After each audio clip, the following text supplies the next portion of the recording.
Сәлем достар, бүгін сіздермен осындай керемет дәмді болып шығатын восточный пирогтың рецептімен бөлісетін боламын.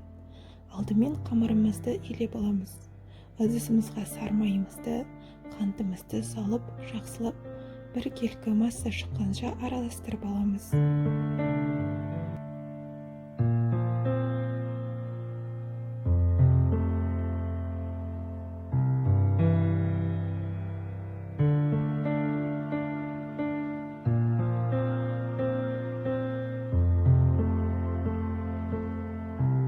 Жақсылап араластырып болған соң үстіне бір шымшым тұз саламыз, ұнымызды саламыз және де қобызытқыш,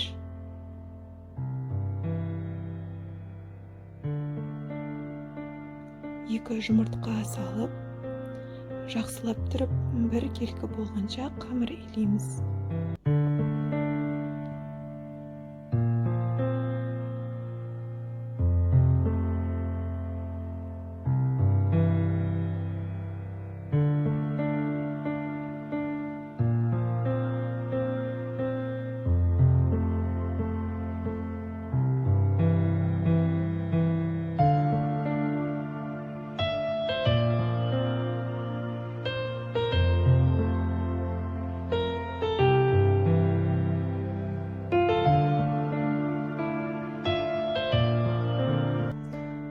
Мен бұл жерде екі пирог дайындап жатқандықтан қамырымды екіге бөліп аламын.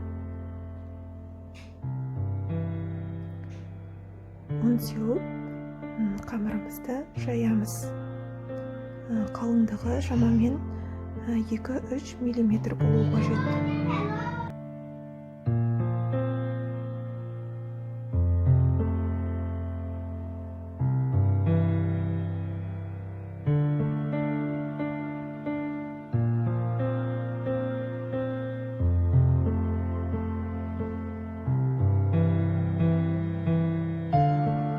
Жайып болған қамырымызды формаға орналастырып аламыз.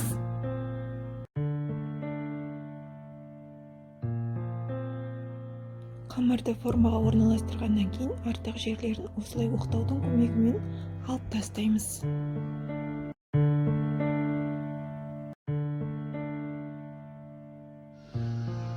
Салмасын саламыз. Оған қажетті нәрселер жаңғақ, мейіз және өрік. Үстінен сгущенка құйып, бір келкі қылып, тегістеп, барлық жеріне жеткізіп жайып шығамыз. Духовкада 180 градуста шамамен 30-35 минут пісіріп аламыз. Астарыңыз дәмді болсын.